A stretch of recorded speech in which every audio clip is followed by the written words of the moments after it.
नमस्कार प्रेक्षक हो. आता वास्तुशास्त्रावरची नवीन मालिका घेऊन आम्ही तुमच्यासमोर येत आहोत. अर्थातच वास्तू हे आपलं प्रत्येकाचं विश्रांती स्थान असतं, आनंदाचं ठिकाण असतं, विसाव्याचं ठिकाण असतं आणि प्रत्येकाला आपली वास्तू ही सजवायची असते, सुंदर ठेवायची असते. आपलं घर हे अनेक प्रकारे चांगलं कसं राहील हा आपण प्रयत्न करत असतो. पण यातलं महत्त्वाचं सगळ्यात ठिकाण असतं ते म्हणजे देवघर, की जिथं आपण संध्याकाळी पण दिवा लावायला जातो, सकाळी पण बाहेर पडताना नमस्कार करतो. असं हे जे देवघर आहे, देव असण्याचं जे ठिकाण आहे, त्या देवघरापासून आज आपण सुरुवात करत आहोत. म्हणून आजचा आपला विषय आहे देवघर आणि वास्तुशास्त्र. वास्तुशास्त्र देवघराबद्दल काय सांगतं याची माहिती आज आपण परत एकदा माननीय हेमंतशास्त्री काळे यांच्याकडून घेणार आहोत. तत्पूर्वी तुम्हा सगळ्यांना एक विनंती, नेहमीप्रमाणेच, की आमचं चॅनल लाईक करा, शेअर करा आणि मोठ्या प्रमाणावर सबस्क्राईब करा. तुमचे कमेंट्स आमच्यासाठी फार महत्त्वाचे आहेत. कमेंट बॉक्समध्ये तुमच्या सगळ्या शंका आता वास्तू संदर्भातल्या पण विचारायला विसरू नका. नमस्कार गुरुजी. नमस्कार. आजच्या एपिसोडमध्ये आपण सुरुवात करतो आहोत ते म्हणजे देवघर आणि वास्तुशास्त्र. मग देवघर हे प्रत्येक घरामध्ये, हिंदूंच्या घरात तर असतंच असतं. मग अशा वेळेस देवघराबद्दल माहिती घेण्यासाठी आज आपण इथे चर्चा करतो आहोत. वास्तुशास्त्रामध्ये देवघराचा विचार करत असताना आपण 8 दिशांचा इथे विचार करतो. घरामध्ये 8 दिशा आहेत, त्यापैकी सगळ्यात महत्त्वाचे जे सांगितले ते ईशान्य दिशेला देवघर असावं. आता ईशान्य दिशेलाच का असा जेव्हा प्रश्न येतो आपल्याला, त्यावेळेला लक्षात येईल आपल्याला की ते ईशतत्वाशी संबंधित असणारी ती दिशा आहे. ईश म्हणजे ईश्वर किंवा ते महादेवाचं किंवा देवाचं स्थान आहे. म्हणून शक्यतो आपल्याकडे ईशान्य दिशेलाच देवघर असावं. साधारण देवाचं तोंड हे पश्चिमेला आणि पूजा करण्याचं तोंड पूर्वेला अशा पद्धतीनं बसण्याची त्याची बैठक असावी. मग देवघर हे ईशान्य दिशेलाच का असावं? देवघराचा विचार आपल्याकडे प्रामुख्याने दिशांशी संबंधित केलेला आहे. वास्तुशास्त्र हे दिशांशी संबंधित असणारं शास्त्र आहे आणि त्याच्यामध्ये देवघर हे ईशान्येला सांगण्याचं कारण असं आहे की ईशान्येकडून येणारी जी ऊर्जा आहे, फ्रिक्वेन्सी आहे, ती मानवासाठी अतिशय उपयुक्त आहे. म्हणजे आपण व्यवहारामध्ये उदाहरणच घ्यायचं झालं तर आपला मोबाईल जो आहे तो आपल्याला चार्जिंग लावावा लागतो. तसं देवाला तुम्ही कोणत्या कोपऱ्यात ठेवताय आणि देवाला काही फरक पडणार नाही आहे, पण त्याचा उपयोग माणसासाठी होणार आहे. तो अशा पद्धतीने आहे की जर त्या ईशान्येच्या कोपऱ्यामध्ये त्या वास्तूच्या जर माणूस अर्धा तास 1 तास त्याच्या पूजेच्या वेळेप्रमाणे जर बसला तर दिवसाच्या एनर्जीसाठी तो तिथं चार्ज होणार आहे, तिथल्या ऊर्जेने, तिथल्या फ्रिक्वेन्सीने.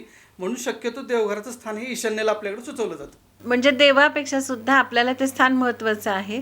देवाच्या निमित्ताने आपण त्या कोपऱ्यामध्ये जाऊन बसतो आहे आणि तिथली जी सकारात्मक ऊर्जा आहे ती ऊर्जा आपल्याला मिळते आणि आपल्याला लाभ होतो. ऊर्जा आपल्याला प्राप्त होणार आहे ती. गुरुजी, देव्हाऱ्याचे सध्या विविध प्रकार आपल्याला बघायला मिळतात. काही देव्हारे हे लाकडी असतात, काही देव्हारे दगडांचे असतात, संगमरवरी असतात. मग कोणत्या प्रकारचा देव्हारा असावा?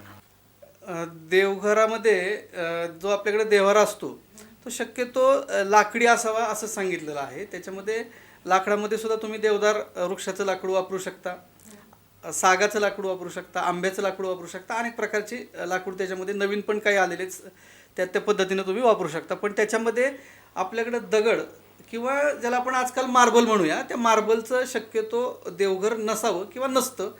मार्बलची असते ती देवाची मूर्ती असते, आपल्याकडं जी मूर्ती असते ती मार्बलची असते आणि देवघर असतं ते लाकडी असतं. ह्या पद्धतीनं तो क्रम आहे त्याचा. मग आता आपण देवघर तयार केलं, देव्हारा तयार केला आणि देव्हारामध्ये आपण देव हे मांडत असतो. मग असं मांडत असताना देवांची रचना कोणत्या क्रमाने असावी? वास्तुशास्त्राप्रमाणे देवांच्या रचनेचा विचार केला किंवा आपल्या परंपरेनं किंवा धर्मशास्त्रानं जे काही सांगितलं आहे त्याच्यामध्ये आपल्याकडं आपल्या कुलदेवतेचे टाक असतात, कुलदेवीचे टाक असतात, मूळ पुरुषाचा एक टाक असतो. ह्या पद्धतीने साधारण 5, 7, 9 या क्रमाने वेगवेगळ्या पद्धतीने वेगवेगळ्या कुटुंबामध्ये टाक असतात. घरामध्ये अन्नपूर्णा आहे, आपली असणारी इष्टदेवता आहे, बाळकृष्ण आहे. ह्या सगळ्या देवता प्रत्येकाच्या देवघरामध्ये शक्यतो असतात किंवा ठेवल्या पाहिजेत. मग काही वेळेस असं होतं की एकाच देव्हाऱ्यामध्ये 2 बाळकृष्ण, 2 गणपती, 2 पिंडी, तर मग हे 2-2 असावं का? काही वेळेला असं होतं की एका घरात 2-3 भाऊ असले तर त्या ठिकाणी मग अशा गोष्टी दिसतात. शक्यतो एकत्र 2-2 नसावं, पण जेव्हा ते कुटुंब डिवाईड होतं त्यावेळेला त्यांच्याकडे जातं ते. मग आता देवघरामध्ये जो देव्हारा असतो त्या घरातल्या देवहाऱ्याला कळस असू नये असं म्हणतात. मग नक्की शास्त्र काय सांगताय? हो, देवघराला कळस, आपण जे घरामध्ये देवघर ठेवतो त्याला कळस निश्चित नसला पाहिजे. ते प्लेन असलं पाहिजे किंवा चौकोनी असलं पाहिजे. दुसरी डिझाईन चालू शकते, त्याला स्वस्तिक आहे, कलश आहे, हे डिझाईन त्याच्याभोवती चालू शकतात. पण कळस मात्र निश्चित नसावा. कळस बाहेरच्या मंदिरासाठी असतो, घरातल्या देवघरासाठी कळस नसतो. बऱ्याचदा जागेच्या अभावाने म्हणा किंवा घरात लहान मुलं आहेत म्हणून सुद्धा देव्हारा हा भिंतीवर ठोकला जातो, तो असा जमिनीवर फरशीवर ठेवला जात नाही. मग असा भिंतीवर टांगून देव्हारा असावा का? लहान मुलं आहेत किंवा जागाच नाही आहे ह्याच्या अभावी देवघर उंच ठोकणं अतिशय चुकीचं आहे. कारण बसतानाची जी पोझिशन आहे आपली, ती मांडी घालून बसल्यानंतर आपल्या बेंबीच्या वरती देवांची पोझिशन आली पाहिजे. सहज पद्धतीनं देवापर्यंत हात गेला पाहिजे. कुठल्याही मधल्या पोझिशनमध्ये बसायची पोझिशन नसावी. उभं राहून, अर्धवट उभं राहून अशा पद्धतीनं पूजा करणं चुकीचं आहे. आणि बसताना मुळात पूजा करणाऱ्याचं मन शांत झालं पाहिजे, हा त्यातला महत्त्वाचा भाग आहे. त्या दृष्टिकोनातून विचार केला तर देवघर हे खाली पाहिजे. आपल्या चौरंगाची जी उंची असते त्या पद्धतीनं ते देवघर हवं. सहज हात देवापर्यंत पोचला जावा, अशा पद्धतीने ती रचना असावी त्याची. पण त्याच्यामध्ये पुढं जाऊन ज्यावेळेला जागा आपल्या फ्लॅटमध्ये जागाच नसेल तर अशा वेळेला साधारण पूर्व किंवा उत्तर ह्या प्रभागामध्ये आपण जागा असेल तर देवघर घेऊ शकतो. फक्त त्याच्यामध्ये मगाशी सांगितल्याप्रमाणे देवाचं तोंड पश्चिमेला आणि पूजा करणाऱ्याचं तोंड पूर्वेला ही पोझिशन तिथं असावी. फार तर तिथं जास्त लोकांची वर्दळ असेल तर त्याच्यावरती आपण ग्लास किंवा काही पडदा ह्या गोष्टी आपण त्याच्यावरती लावू शकतो. तिथं त्यांनी काही फार नुकसान होणार नाही. किंवा जर असं काही शंका मनात असेल कुणाच्या की कुणाची सावली पडते देवावरती किंवा काय होतं, त्यासाठी तुम्ही पडदा जरी लावला पूजा झाल्यानंतर तरी चालू शकतो. पूर्वीच्या काळी जागा मोठ्या होत्या त्यामुळे देवघर हे सेपरेट स्वतंत्र असायचं. पण हल्ली जागेच्या अभावामुळे हा जो देव्हारा असतो किंवा ज्याला आपण देवघर म्हणतोय, ते देवघर एकतर बेडरूममध्ये असतं, कधी कधी किचनमध्ये असतं किंवा हॉलमध्ये असतं. मग या संदर्भामध्ये तुम्ही काय मार्गदर्शन कराल?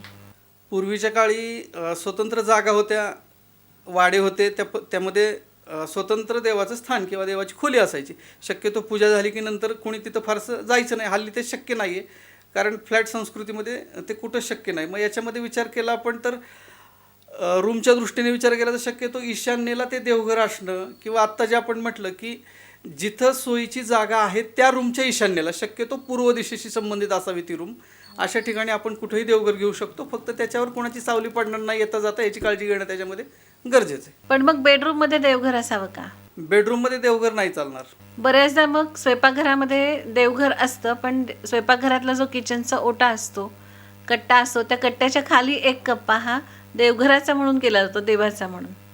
मग या बाबतीमध्ये काय करावं त्यांनी? खरं तर जागेअभावी ते बरोबर आहे. पूर्व दिशेमध्ये देवघर बऱ्यापैकी चालू शकतं. पूर्व दिशेच्या जर आपण वास्तुपुरुष मंडलातल्या जर देवता बघितल्या तर तिथं सूर्याशी संबंधित असणाऱ्या सगळ्या देवता आहेत, त्या शुभकारक देवता आहेत. तो सुद्धा एनर्जी पॉईंट आहे. त्यामुळे पूर्वेमध्ये बऱ्यापैकी देवघर चालू शकेल. फक्त किचनशी संबंध असल्यामुळं तिथं काही दुसऱ्या गोष्टी येणार नाहीत, ह्याची काळजी घेणं गरजेचं आहे. किंबहुना आत्ता मी म्हटल्याप्रमाणे तुम्ही तिथं ग्लास करू शकता, पडदा करू शकता, या गोष्टींनी पूजा झाल्यानंतर ते बंद करू शकता. ही काळजी आपण देवघराच्या बाबतीत घेऊ शकतो. हल्ली असं म्हटलं जातं सगळीकडे की देवाला उदबत्ती लावू नका, ती काडी जाळली जाते, म्हणून धूपच लावा. तुमचं मत काय आहे या बाबतीत? हो, अलीकडं बांबूलेस अगरबत्ती वापरण्याचं प्रमाण आहे. शास्त्राने पण असं सांगितलं आहे की शक्यतो देवाच्या समोर बांबू जाळू नये. आता उदबत्तीमध्ये बऱ्याच वेळेला बांबूच वापरला जातो, त्यामुळं आपल्याकडं धूप खरं तर परंपरेने वापरायची पद्धत आहे. आपल्या मंत्रामध्ये पण आहे धूपम दीपम, म्हणजे उदबत्तीचा कुठेही उल्लेख आलेला नाही आहे. त्यामुळे शक्यतो धूप किंवा बांबूलेस अगरबत्ती वापरली तर चालू शकेल. जेव्हा आपण घराला रंग देतो त्यावेळेस हॉलचा एक विशिष्ट रंग असतो, स्वयंपाकघराला एक विशिष्ट रंग असतो, बेडरूमला गुलाबी रंग असतो, असे ठरलेले रंग आहेत. मग तसं देवघराला कोणता रंग द्यावा?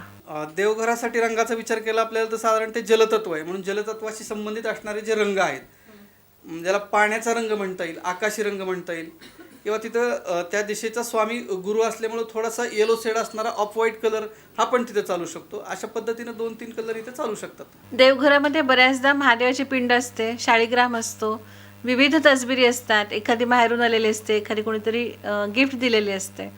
मग या सगळ्या बाबतीमध्ये त्या सगळ्या असावेत का तिथे? महादेवाची पिंड प्रत्येक घरामध्ये असते आणि ती असलीच पाहिजे. ती वेगवेगळी, कुणाची दगडी पिंड आहे, कुणाची धातूची आहे, पाऱ्याची आहे, बरेच स्फटिकाचे आहे, बरेच प्रकार त्याच्यामध्ये आहेत.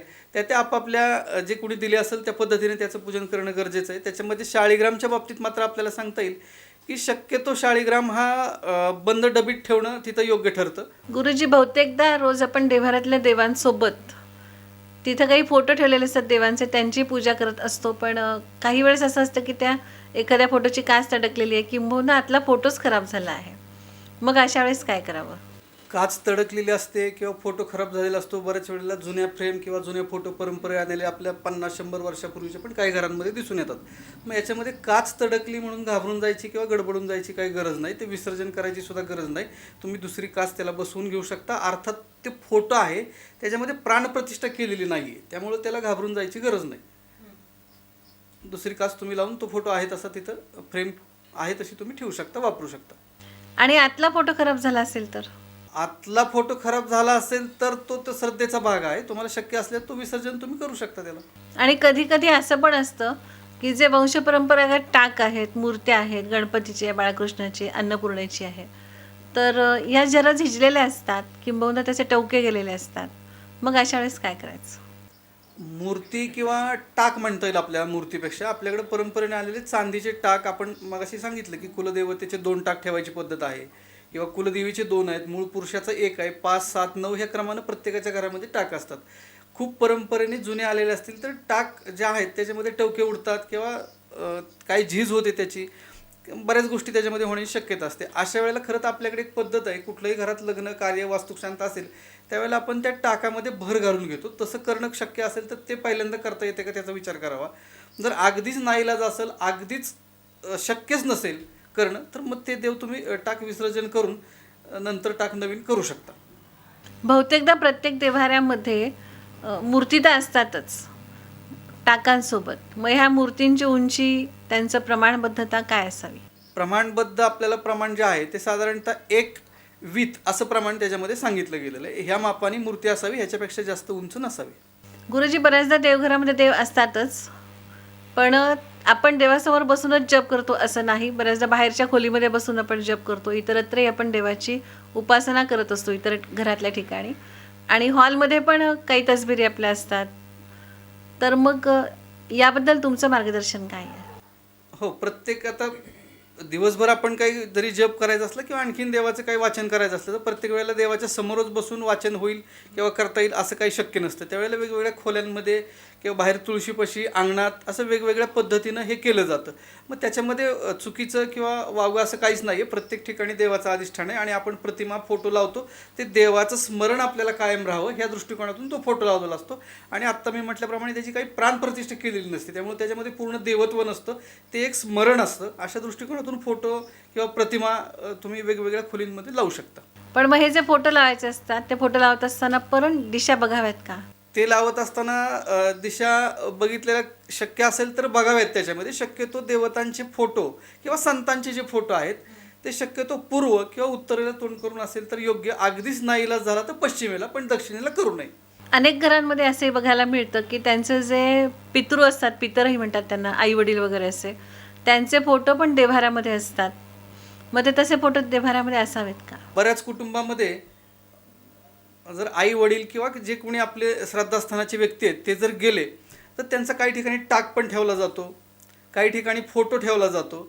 खरं तर टाक आपल्याकडे ठेवायची पद्धत नाही आहे. आपल्याकडं हिंदू धर्माप्रमाणे एखादी व्यक्ती गेल्यानंतर त्याचा टाक किंवा मूर्ती अशा पद्धतीने काही केलं जात नाही आणि ते करूही नाही. पण फोटोच्या बाबतीत आपल्याला सांगता येईल की कोणत्याही भिंतीला तुम्ही दक्षिणेकडे तोंड करून गेलेल्या व्यक्तीचा किंवा आपल्या आईवडिलांचा फोटो निश्चितपणे तुम्ही तिथं लावू शकता. बऱ्याचदा अशी पण परिस्थिती असते की ईशान्य दिशेला जागाच नाही आहे आणि त्यामुळे आपण देव्हारा दुसऱ्या दिशेला केलेला आहे. पण पहिल्या प्रश्नाचे उत्तर देताना तुम्ही म्हणाला होतात की ईशान्य दिशेला जी ऊर्जा असते ती ऊर्जा आपण मिळवतो. मग आता ही जी ईशान्येची ऊर्जा आहे ती आपल्याला आपल्या उत्थानासाठी जर मिळवायची असेल आणि ईशान्येला देव्हारा नाही आहे, मग आता काय करावे?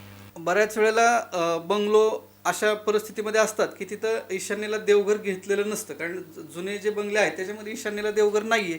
किंवा मग त्यावेळेला ईशान्येला देवघर गेल्यानं त्या ईशान्य दिशेची जी ऊर्जा आहे ती वाढणार आहे, पण देवघर घेणं शक्य नाही.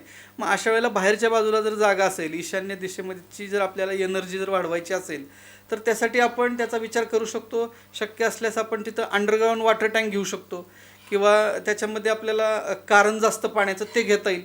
ज्याला पुष्करणी म्हटलं जातं, ती पुष्करणी घेता येते. त्याच्यानंतर पुढं जाऊन शक्य असेल तर बोरवेल आहे, विहीर आहे. जशी जागा आपल्याला अवेलेबल असेल त्या पद्धतीने आपण तिथं पाण्याचं नियोजन करू शकतो. त्याच्यामध्ये पुष्करणी हा सगळ्यात सुंदर उपाय. त्याच्यामध्ये तो दिसायलाही छान दिसतो आणि सतत पाण्याचा पडणारा धबधबा, कारण आपण ईशतत्व म्हटलं, ईशतत्व म्हणजे महादेव आणि महादेवाच्या ठिकाणी पडणारं पाणी, हा तिथली ती कन्सेप्ट आहे. आणि ते पाणी ते जलतत्वाची दिशा असल्यामुळे तिथली ऊर्जा सतत वाढवतं, ते पॉझिटिव्ह ठेवतं. अशा दृष्टिकोनातून सुद्धा आपल्याला ईशान्य दिशेची ऊर्जा वाढवता येईल. आत्ताची जनरेशन जास्त करून मेट्रो सिटीमध्ये राहते. नवरा बायको दोघंही बिझी असतात. जागेचा पण प्रॉब्लेम आहे, वेळेचा पण प्रॉब्लेम आहे. मग अशा वेळेस घरामध्ये देवघर असावंच का? घरामध्ये देवघर असावं का, हा प्रश्न खरं तर असा प्रश्न आहे की मला आईबाप असावेत का, अशा पद्धतीचा हा प्रश्न आहे. आणि आईबाप असावेत का, तर प्रत्येकाला असावेत असंच उत्तर आहे. खऱ्या अर्थानं प्रत्येक वेळेला ज्यावेळेला आपल्यासमोर एखादा प्रश्न, एखादी शंका निर्माण होते, असं कुठंतरी आपलं एक स्थान असतं श्रद्धेचं, आणि ते श्रद्धेचं स्थान आपल्याच घरात असेल तर ती श्रद्धा नक्की फलद्रूप होते. कारण आपल्याकडे कुलदेवता, कुलदेवी, इष्टदैवत ह्यांची उपासना सांगितलेली आहे. आणि ज्यावेळेला माणसाच्या आयुष्यामध्ये एखादा प्रसंग निर्माण होतो त्यावेळेला हक्काचं जाण्याचं स्थान म्हणजे आपलं देवघर आहे. तिथं आपण 5 मिनटं बसून चार्ज होऊ शकतो. देवापुढे उदबत्ती लावून आपल्या मनातली जे काही शंका, प्रश्न जे काही असतील ते आपण तिथं बोलून निश्चित त्या ऊर्जेचा, त्या एनर्जीचा आशीर्वाद घेऊन आपल्या पुढच्या कामाला जाऊ शकतो. किंबहुना शहरामध्ये, मेट्रो सिटीमध्ये राहणारी जी दोघंही नवरा बायको, पती पत्नी आहेत, त्यांच्याकडे वेळ नसतो किंवा अनेक कारणं त्यांची आहेत, जागेचा अभाव असतो. ह्या सगळ्या गोष्टींमध्ये धक्काधक्कीचं जीवन असतं, पहाटेपासून रात्रीपर्यंत पळायचं असतं. मग अशा वेळेला हक्काचं ठिकाण, की माझे रोजचे जे प्रश्न आहेत ते मला कुठंतरी मांडायची जागा पाहिजे, आणि ते म्हणजे आपलं हक्काचं देवघर आहे. आणि देवासमोर बसून तुम्ही तशा पद्धतीची प्रार्थना करू शकता. तुम्ही नित्य प्रार्थना जर केली तर ते चार्ज होईल आणि त्यातून तुम्हाला एक चांगल्या पद्धतीची एनर्जी त्यातनं मिळत राहील. अशा पद्धतीनं याचा विचार आपल्याला इथं करता येईल. म्हणजेच दमून भागून घरी आल्यानंतर कुठं जायचं तर देवापाशी जायचं आहे. आज दिवसभराचं माहिती सांगायची आहे, देवाचा आशीर्वाद मिळवायचा आहे. आणि निश्चितपणे देवापाशी गेल्यानंतर आपल्याला आपली मानसिक ऊर्जा वाढल्याचं जाणवतं. आणि म्हणून घर किती छोटं असो आणि कुठेही असो, देवघराची आवश्यकता आहेच आहे, ते असावंच. देवघर आणि वास्तुशास्त्र या संदर्भामध्ये तुम्ही आम्हाला खूप सुंदर माहिती सांगितलीत, त्याबद्दल तुमचे मनःपूर्वक आभार. धन्यवाद. आत्ताच आपण देवघर आणि वास्तुशास्त्र या संदर्भातली माहिती काळे गुरुजींकडून ऐकली. ही माहिती निश्चितपणे तुम्हाला उपयोगी पडेल असा मला विश्वास आहे. या माहिती संदर्भात जर तुम्हाला अजून काही माहिती हवी असेल तर तुम्ही कमेंट बॉक्समध्ये आम्हाला तसं विचारा. आम्ही तुमच्या प्रश्नांची उत्तर देण्याचा प्रयत्न करू. हा एपिसोड शेवटपर्यंत पाहिलात त्याबद्दल धन्यवाद. आता वास्तुशास्त्रासंदर्भातले आणखी नवीन नवीन एपिसोड्स घेऊन आम्ही तुमच्यासमोर येतो आहोत. आम्हाला असाच भरभरून प्रतिसाद द्या. आमचं चॅनल लाईक करा, सबस्क्राईब करा आणि शेअर करा. धन्यवाद.